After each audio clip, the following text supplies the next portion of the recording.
Yeah, 2 and 1. So like I had gotten emailed a question, so we'll go over the emailed question first, and then we can look at your other questions.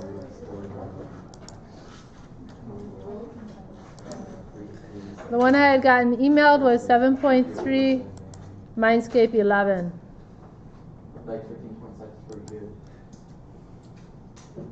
So this is the Coke stool. We made the Coke curve in a similar fashion. So the Coke curve we made had this line segment, and then the center 1/3 was taken away. And then when we made the Coke curve, we took a line segment that was this long and made 2 copies and put 2 copies in the shape of a point here. Well, the Coke stool takes the line segment that's 1/3 away from the center and makes the top of a square instead of the top of a triangle. So now there's 5 line segments. So there's 5 line segments here, and then to make the next iteration of the Coke stool, you shrink these 5 line segments down to be this large and fill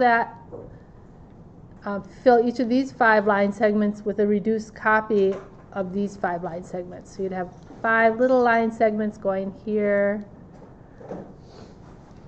So 25 line segments in the next stage, and then you could continue on from there, making each line segment in that stage a reduced copy of this little kind of hat-like shape. Well, the question in this problem is, what is the dimension of the Coke stool?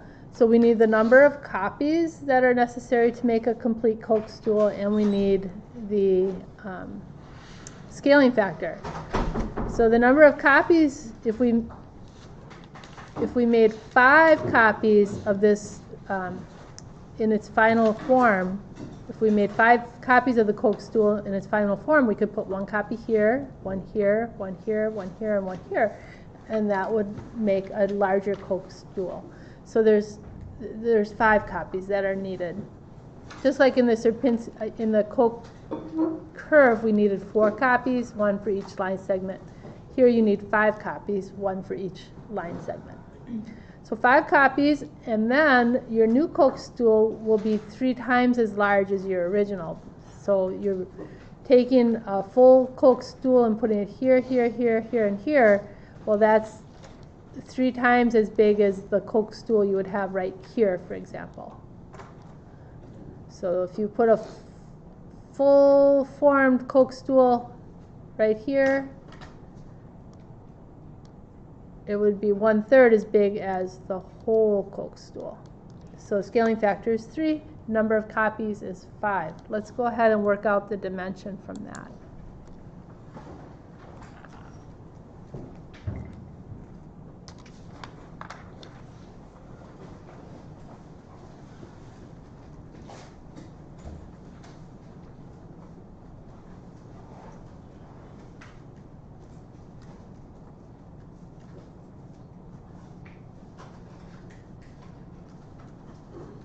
So number of copies 5, scaling factor 3. We're using s raised to d is n. So 3 to the dimension is 5. So we'll find the dimension of the Coke stool.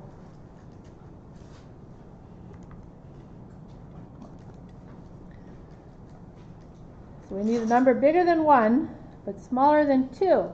So the Coke stool falls between 1 and 2 dimensions. So 1.5 is too big. Did anybody get what the answer is? 1.465. Thank you. That is very nice. 1.465.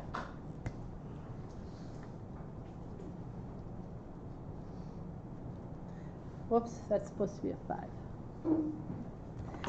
What other questions do you have?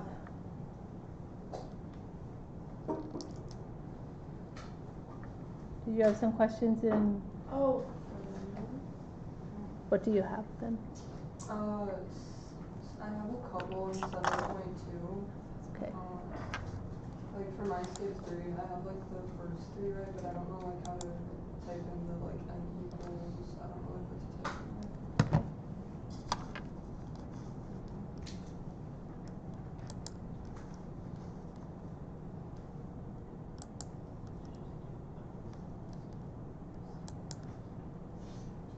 Which one? Stage 3. Yeah, that's the same thing for 4 as well. Yeah. Same thing for 4. And then I also had a question on landscape 2. Okay.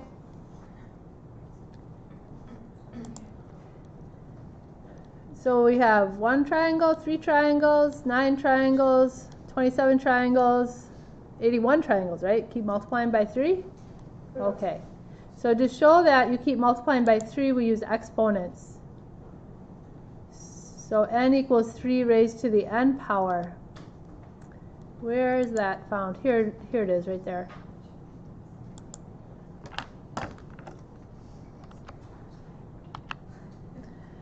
Doodles use a lowercase n, so that's what was expected there. Okay.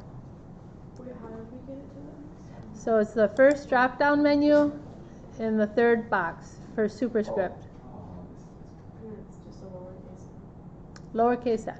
Yes, indeed. Any other questions? The same one for landscape 4.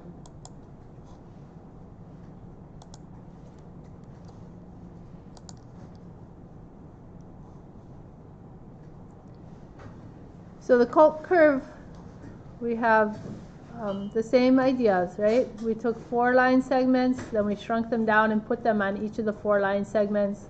So then we had 16 line segments. We shrunk this down again and put it on each of these 16 line segments. So then we had 4 times 16 or 64 line segments. So we keep multiplying by 4. Now, I'm not sure which, do they tell us which one they're counting at stage 1? Yeah, stage 1 is 4. So they're counting this one as stage 1, and then stage 2, and so on. So this would be 4 to the n power. What other questions do you have? Landscape 2. We had to think it was too difficult. In 7.3? No, it's not going to. Landscape 2. Which of these objects display self-similarity at different scales? So broccoli does, and the coastline does, and a fern does. We looked at those in class, and you can see a bunch of broccoli made up of smaller bunches of broccoli. And the coastline, if you look at the figure of a coastline and keep zooming in on it, you'll see, oh, that looks like the coastline at a bigger scale, only it's not a bigger scale. So if you keep zooming in on a coastline, you still see that jaggedy edge. But there's no little versions of your foot on your foot unless you have a beautiful tattoo, and there's no cupcakes within a cupcake either, usually. Any other questions? Can I do landscape 21? So here we have the Koch stool. You see how that first line segment has been replaced by a Koch stool, and then this one, and then this one, and this one. So I think everybody gets different versions of these, different iterations. So let's draw some Koch stools out and see which particular stage you're at. Now, we got to know which stage they're starting with.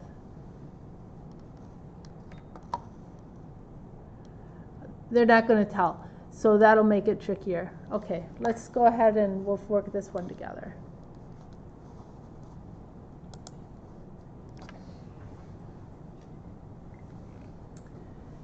So you can draw carefully, or you can count line segments.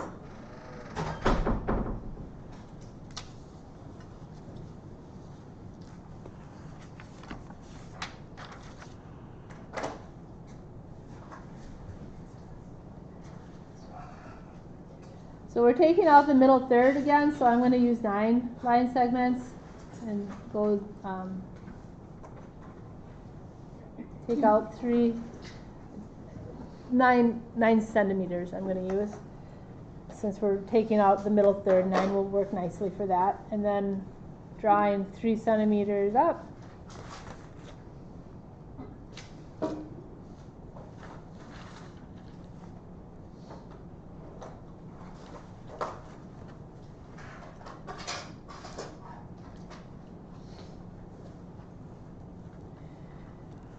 So I'll call this stage 1, but we might have to revise it and call it stage 0. As I mentioned before, there's different numbering scenarios to use, and I don't know which one that question is using.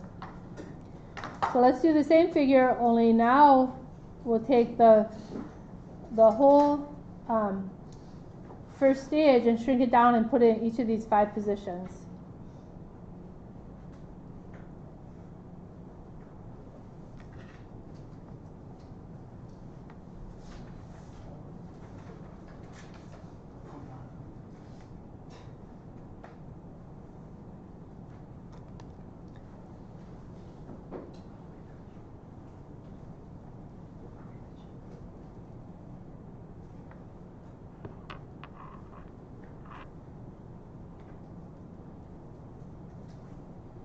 So for this next stage, then we are going to have line segments that are 1 centimeter long.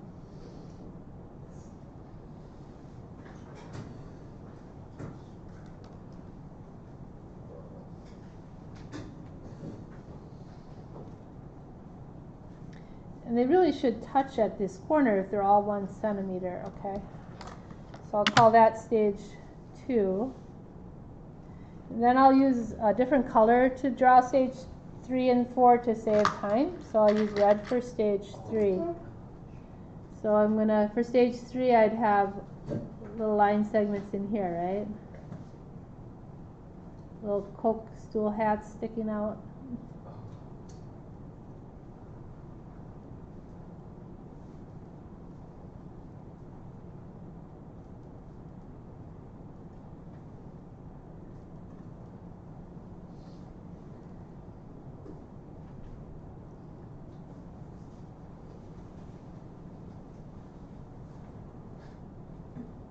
So I'd be removing the middle third and replacing it with this 3-sided box.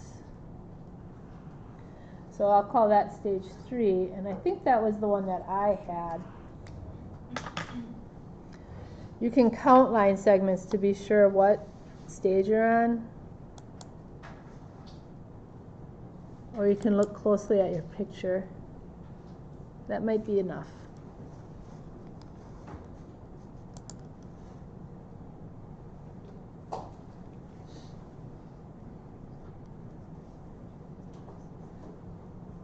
I think for me I have stage 3, the one that I just drew in red. So let's see what it does with that. Yeah, but now some of you might have an earlier stage or some of you might have a later stage. If you're having troubles, make sure you stop by and we'll try and figure it out together. Right, Yeah. how do you do Mindscape 9? That one confused me so much. So this is what we see when we do this at the beginning of class, right? Ta-da! Yeah, I remember that. And, because I was yeah. thinking that, but Yeah. I didn't know if we could write that or we had to write numbers. And some people wrote infinite, so it's the Right. word infinitely. So I'm glad you asked, Rico.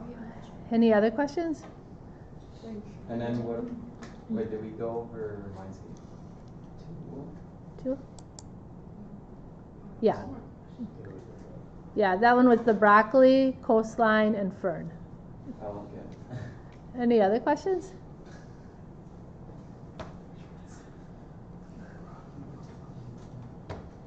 Okay. Oh, thanks. What was your question? I was just asking if we're still doing all 5 for the Sunday. No. Okay. No. Let's look at the assignments that are due.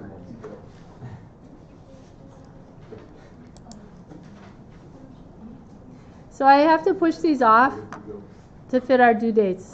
The original due dates are just what I'm hoping or might happen. Let's see. So we'll get through 7.2 for sure, and 7.3 we finished. 7.4 I'll have to look at. We'll do some of that today and some of it Friday, and I'll look and see if we did enough for you to finish 7.4. But 8.1 for sure won't be due this Sunday, okay? Any other questions?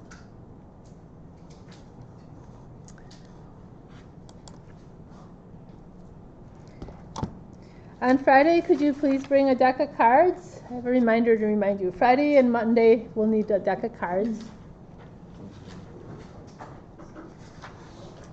And I also have another reminder that study group is tonight.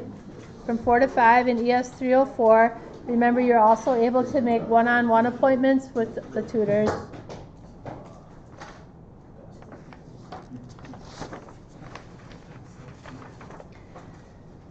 So we still have not looked at the story behind these pictures in the Fractal Factory. So if you had an Apple product, I asked you to download the app, the Fractal Factory. If you weren't here that day, it's called the Fractal Factory, and we're looking at Julia sets today. So you see the Julia sets have a little slider up here, and you can see these numbers change as you choose different Julia sets. So by changing the slider, we get different Julia sets. So there's a Julia set that goes with every number, and we're going to see how those come about today. Where do those Julia sets come from? They're all a little similar, and yet they have quite a bit of differences going on as well. We'll also be looking at the Mandelbrot set, but the Mandelbrot set comes from the Julia set, so we'll need to go ahead and look at the Julia sets first.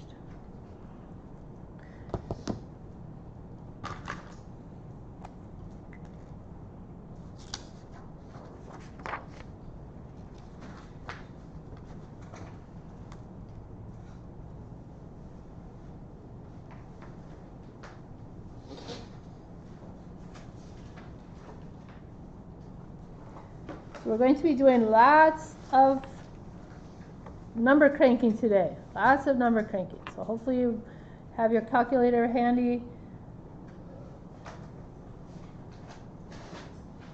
Now the whole idea of Julia sets depend upon numbers iteration processes. Reiterating, doing the same process over and over. And the process that we use is squaring and adding. So let's just look at numbers when we square them. So let's take a look at 1/2 squared. Now the squaring means to multiply the 1/2 times itself. So 1/2 times 1/2, that would be 1/4. When you multiply fractions, you multiply the tops and the bottoms together. Then we're going to take the result and square it again. So we take 1/4 and square it. So 1/4 times 1/4, that's 1/16. Remember what these denominators mean. When you have a fraction like 1/2, it means that you have one thing cut into two pieces, and 1/2 means one of those two pieces. If you have the fraction 1/4, that means you have one thing cut into 4 pieces, and the 1/4 means one of those 4 pieces. So this denominator getting bigger means you're actually getting a smaller value. So the 1/4 is smaller than 1/2, the 1/16 is smaller than 1/4. And as I keep squaring, what can you say about what I have for results? What about the size of these squarings as I take my answer and square it, take my answer and square it, take my answer and square it? Because remember, that's what fractals are, right? They're an infinite reiterative process, and that's the process we're going to be looking at today. They just go on forever? They go on forever. And how about their size? Yeah, they get smaller. Now, all numbers don't get smaller as you reiterate their squaring process. How about if we take 2? If we take 2 and square it, we have 2 times 2, which is 4. And then we are reiterating that process. So now we take the 4 and square it. So we have 4 times 4, that's 16. And I take the 16 and square it. We just keep taking the result and squaring, taking the result and squaring. Well, that's not getting smaller, that's getting bigger. We get bigger and bigger and bigger, this number. So when we start with 2 and square, take the result, square, take the result, square, and so on, we get a bigger result. when we started with a half and squared it and took the result and squared it and took the result and squared it, we kept getting smaller results. So with fractions, it gets smaller, and whole numbers, it gets bigger. Good. Yeah. So it's actually with numbers smaller than 1. So you could have a fraction like 5/3 that's bigger than 1.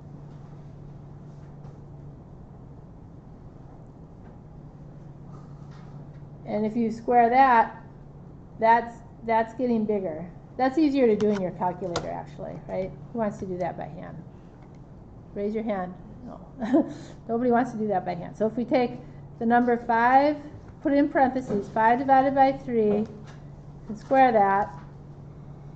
Oops, that's not what I meant. 5 divided by 3, and square that. And then take that number and square it. And take that number and square it. It's getting bigger and bigger and bigger. So if the fraction is smaller than 1, then yes, like you said, it gets smaller when you square it. If it's bigger than 1 when you square it, it doesn't get smaller.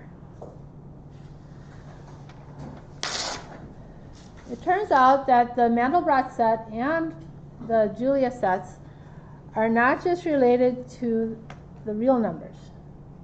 So we have the real numbers.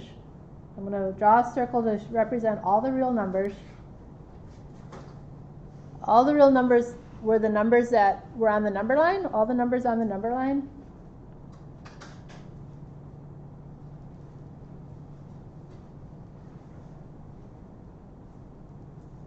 So this circle represents all the numbers on the number line. It could be 0.5, square root of 3, 1.4, the number 5, all the numbers on the number line. Could be pi. But there's even more numbers than those. Who knows what other numbers are there that are not in the real numbers? No. Go ahead. Yeah, the numbers with I in them are not in the real numbers. So there's a bigger set of numbers that encompasses the real numbers called the complex numbers.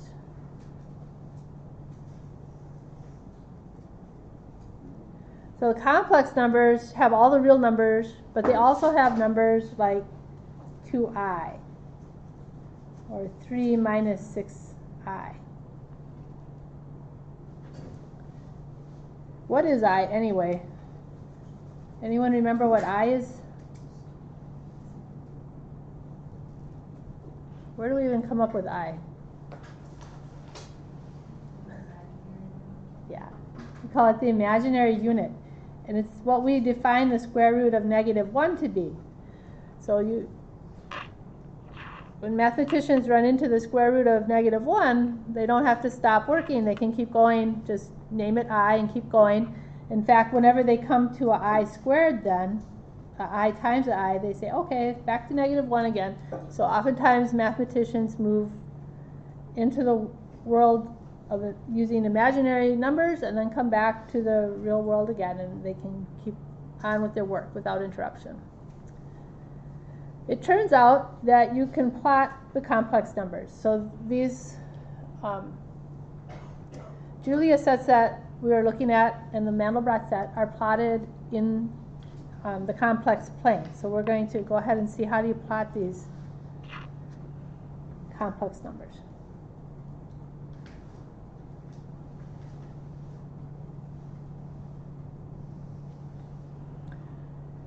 So I have a straight edge, so I can try and make a set of axes that looks fairly straight.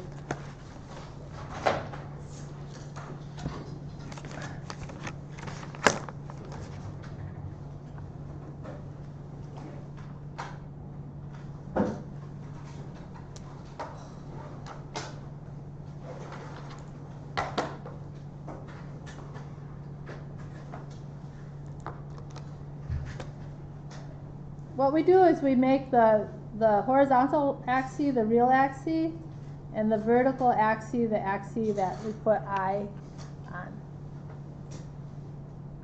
So all of those numbers that we wrote in the circle with the real numbers, they're actually part of the complex numbers as well. So 0.5, for example, that's 0.5 plus 0i. all complex numbers have a real part and a non-real part, and the numbers that don't have any i's in them just have a 0 for their non-real part.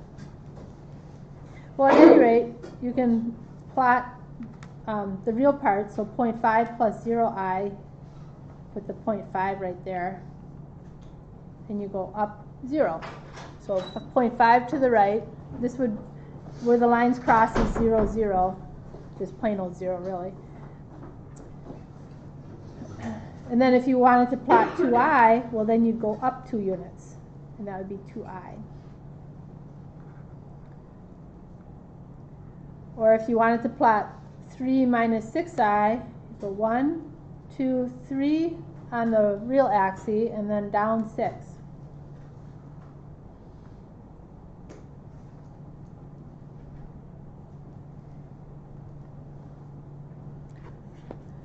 So the first number, the real number without the I, is on the horizontal axis, and then the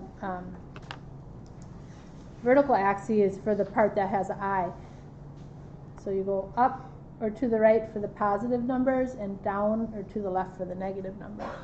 So suppose we wanted to plot negative 2 minus 3i. Negative 2 minus 3i. So negative 2 minus 3i.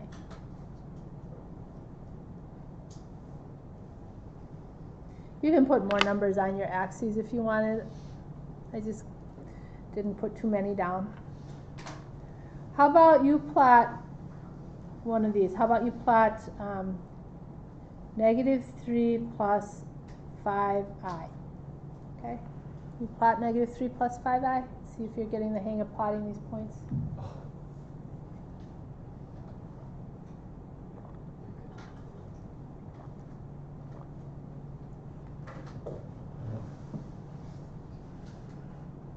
Yes. Sorry, I was in the bathroom, but where does I come from? So I is the name that mathematicians give the square root of negative 1, and with that they build the whole set of complex numbers that are made up of some number that doesn't have an I plus some number that does have an I.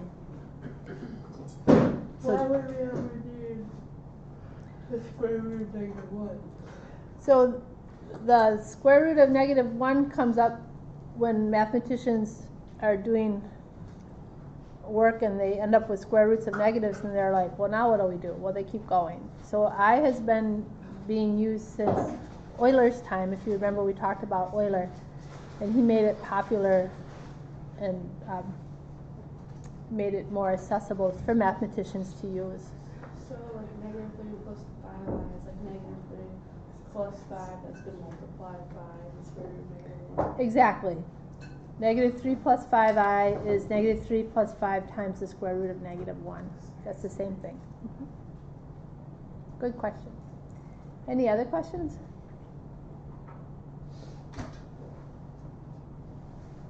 Well, where did we put this then? Did you go left 3 and up 5?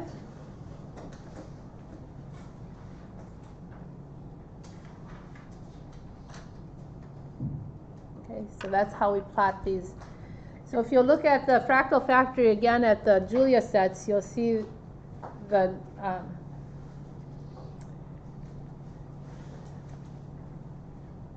numbers denoting each Julia set.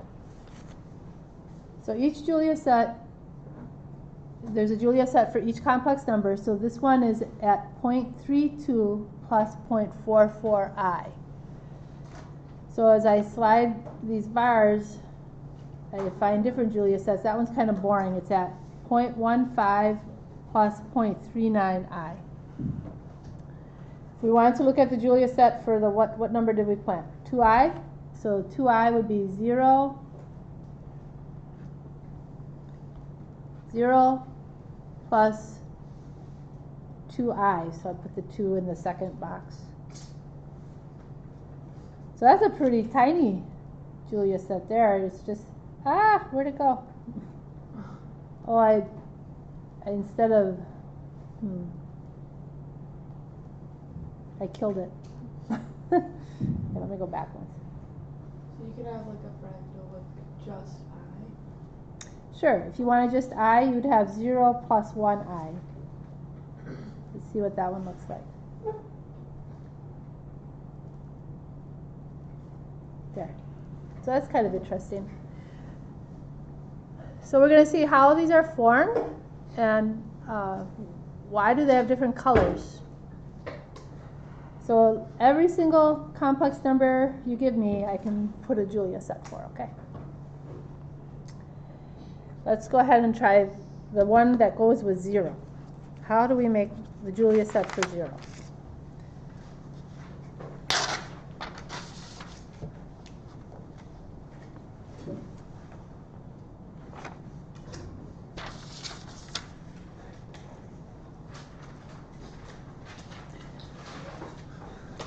The whole question about making a Julia set comes down to including or excluding.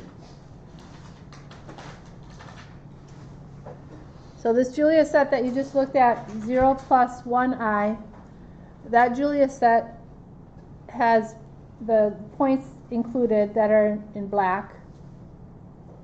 The different shades that are not black are not included. So the question is, how do you know not to include this point, but you include this point? Why is this not included in the Julia set, but this point is included in the Julia set? That's what we're going to see. So you have to check each point in the plane and decide to include or exclude. And we're looking at the Julia set with 0 plus 0i, which is, of course, just 0. We're doing that one because that's the easiest. So we're doing a little arithmetic.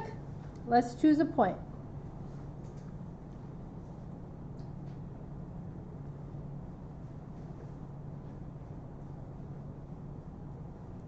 So consider the point 2i.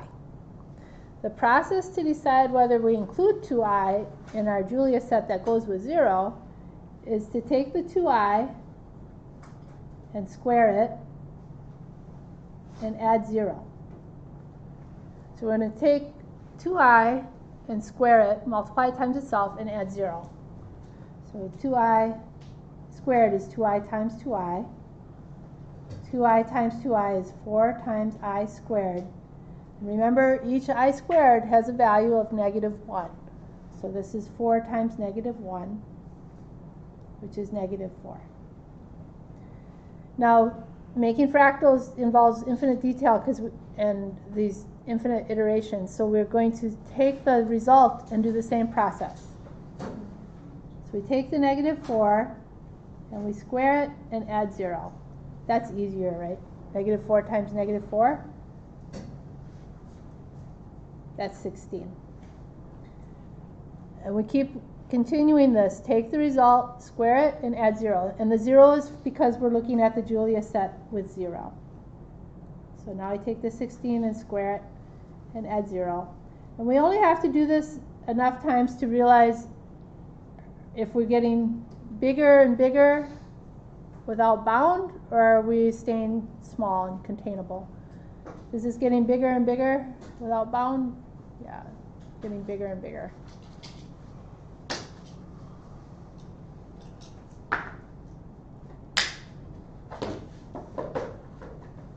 So since it's getting bigger and bigger, we exclude 2i. So 2i is not going to be colored in our Julia set for 0. So let's try another number.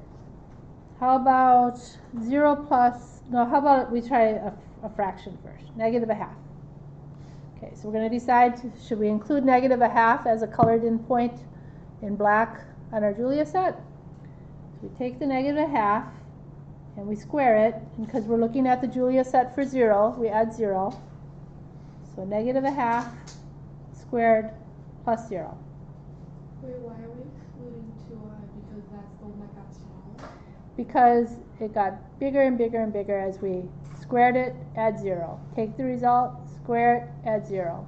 Take the result, square it, add 0. And it just keeps getting bigger and bigger. And so we say, okay, we don't want that one in our set. Because we want it to get smaller? Exactly. We want it to get smaller, or at least containable. We want to get numbers that we could put a little circle around and keep them all nice and close together as we get these iterations repeated over and over. What does it mean when you say like exclude 2i? What does that mean? So we're excluding 2i. We're not going to paint it black on our picture. So on this picture that went with the Julia set for 1i, these points were excluded out here. The points in black were included. Okay? So each point has to get checked and seen. Should we include it or exclude it? Well, maybe some of you have been working ahead. What are you seeing here as you square the result and add 0? Square the result and add 0. What do you think? It's getting bigger or smaller? Smaller, yeah.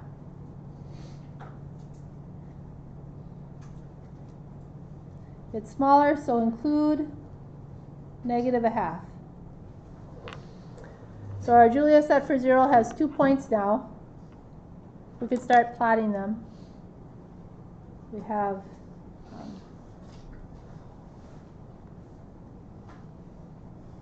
the real axis here, and then the ones with I there. So we have 2i. So 2i is not included. I'll put in green the ones that aren't included. Just like on the screen they use blue for that. I'll put green. That looks like black. Let me redo it with green.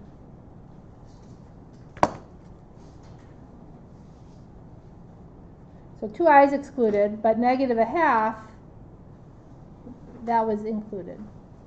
Okay. All right, let's keep going. How about 0 plus 1i? 0 plus 1i. Should we include that or not? Let's square it, add 0 for Julia set 0. Square it, add 0.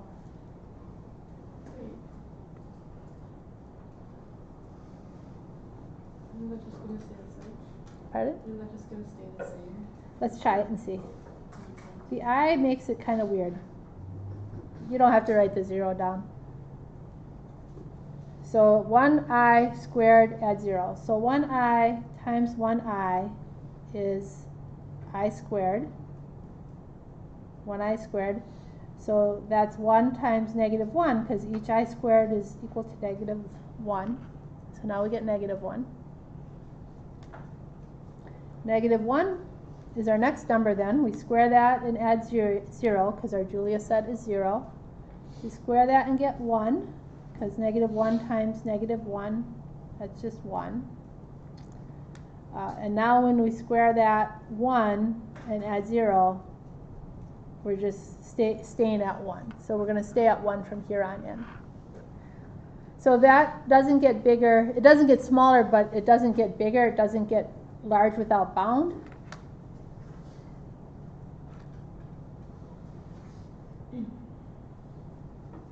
Your author says it needs to stay as a number that you could put a lasso about.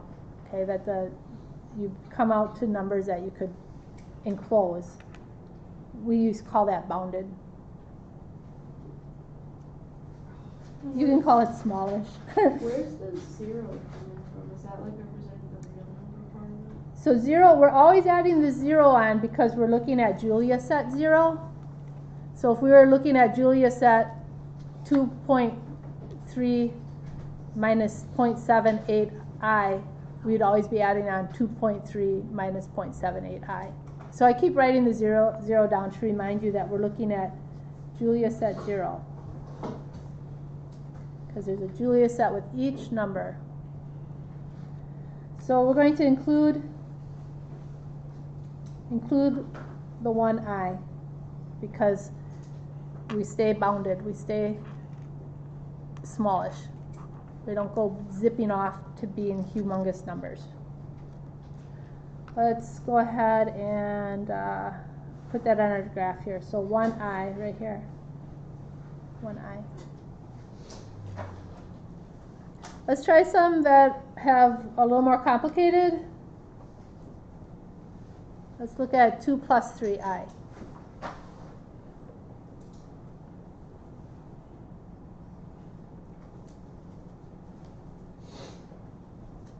So we take 2 plus 3i times 2 plus 3i and adding 0 because it's Julia set 0. Who remembers how do you multiply 2 plus 3i times 2 plus 3i? Yeah, FOIL. That's the word. That's the word, FOIL. Okay, so FOIL stands for firsts, outers, inners, last. So first would be 2 times 2. I'll just write the 4. We don't have to write 2 times 2. Okay. Outers would be 2 times 3i, so that's 6i. Inners would be 2 times 3i, so that's 6i. Last would be 3i times 3i, so that's 9i squared. Wait, but isn't I already -1 squared, so you're squaring a square? So I is the square root of -1. Oh, So so it's just... yeah, so when it's an I, we just leave it. When it's an I squared, then we change it to be a -1.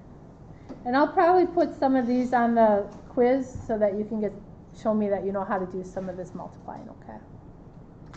So we have 4 plus 6i plus 6i, that's 12i, plus 9 times -1. So that's going to be a -9 plus 4, so that's -5, plus the 12i.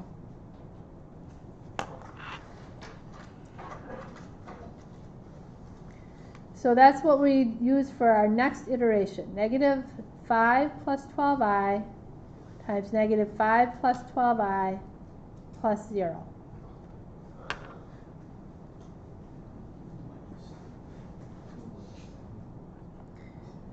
So -5 times -5 for the first numbers. That'd be positive 25. Remember, a negative times a negative is positive. Outer terms, -5 times 12i, so -60i. Inner terms, -5 times 12i, so that's another -60i. And last, 12i times 12i, so 144i squared.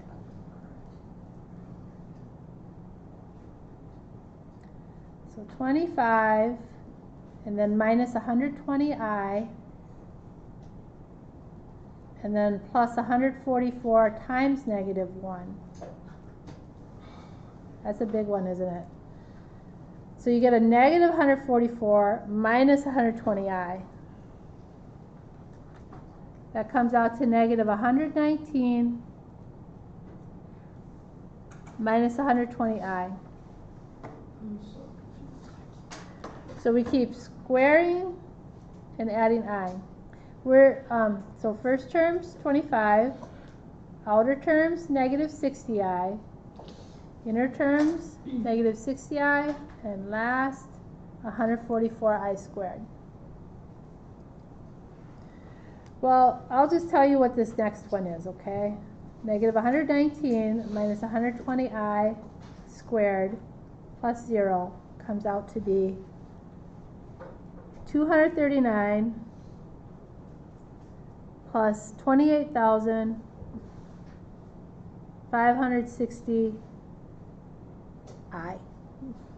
Okay, so we don't want this one because it Very good. But then, like, I'm confused. Too big. Because, like, on our graph, like, we put you plotted 2i on there, but we said we wanted to exclude it. It's in green. Here, I'll write exclude next to it. There. Okay.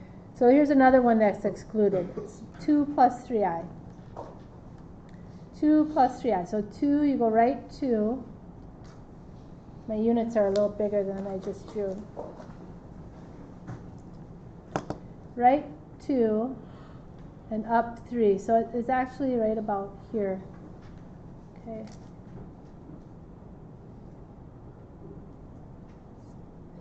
So 2 plus 3i and 2i are both excluded. Let's try another one. How about 0.5 plus 0.8i?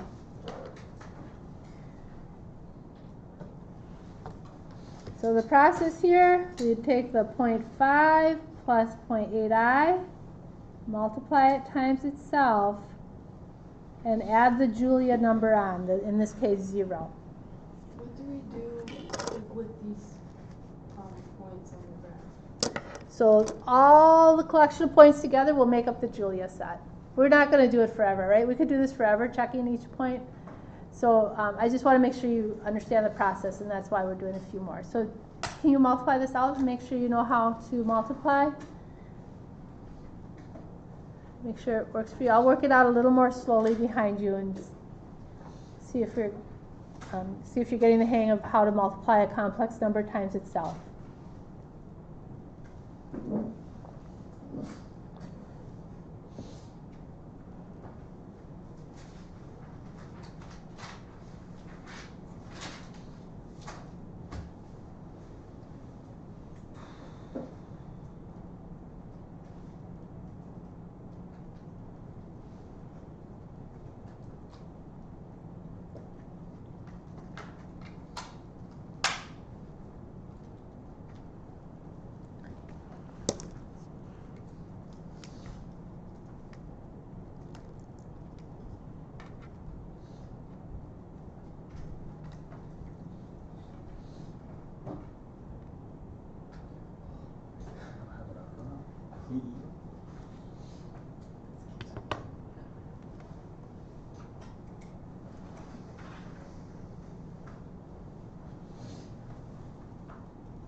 Can you move the paper over because we can't see that bit of the equation? Yes, thank you.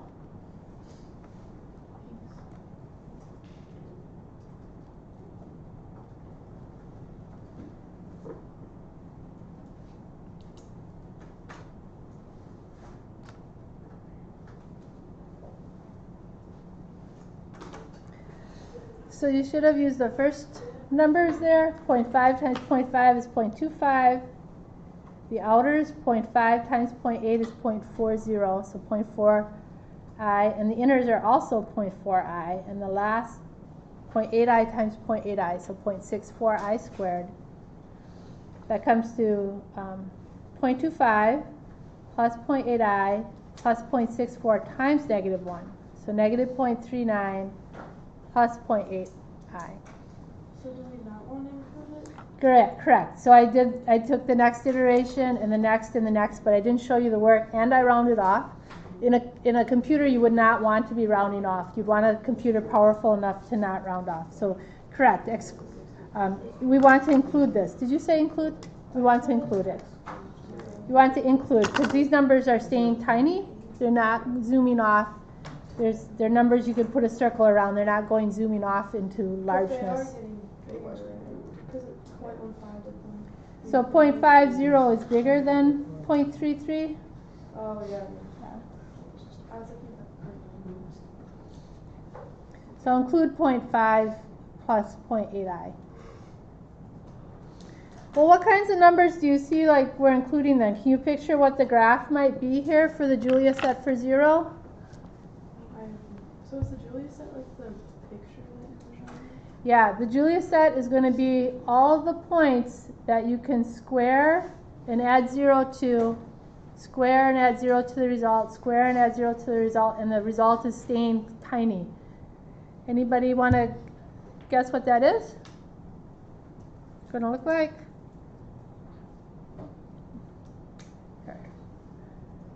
Well, you can see it's not going to be very large numbers, right? It's going to be smaller numbers. So that's like the image that would Here's the image. be on the graph. Like, I'm going to show you the image here. There, that's the image. It comes out to just be a circle. All the Julia set is actually the boundary the circle boundary.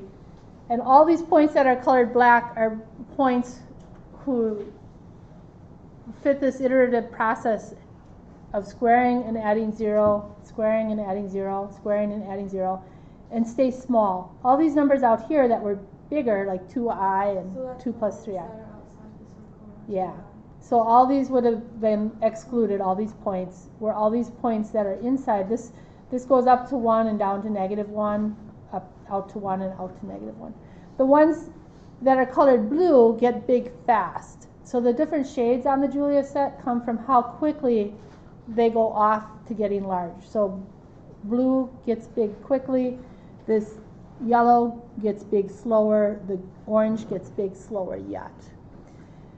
I think we should write down this process so that you know what we're doing. So you have it in your notes. Why is it called the Julia set? So the Julia set is named after a person named Julia who studied this in the 1920s without a computer. He did not have a computer and he was able to picture all these, which I think is truly amazing. So here's how we make the Julia set. Who's a man named Julia? His last name. Oh. Yeah. I'm sorry, I don't remember his first name. There is a Julia set.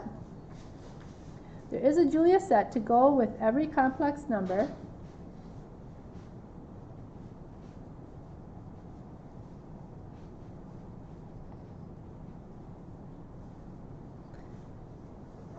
There's a Julia set to go with every complex number called C. Okay, so we looked at the Julia set 0. So what you do is you pick C. So we picked 0 because that was easiest. You pick C, and then you take each complex number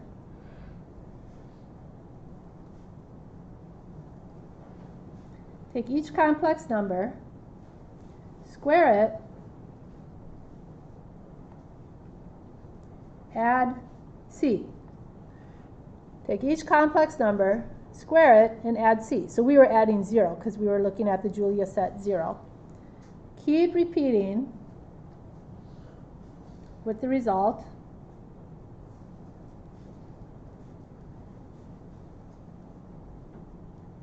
Okay, squaring, add 0, squaring, add 0. If it gets bigger, I'll just say gets bigger and bigger and bigger, then it's not included.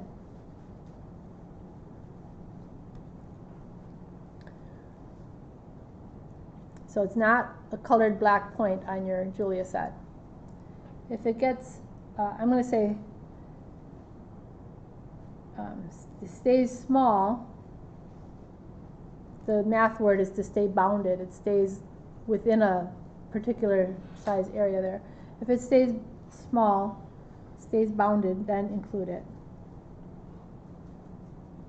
So is that like only for like Julia set 0? But like what about Julia set like 5?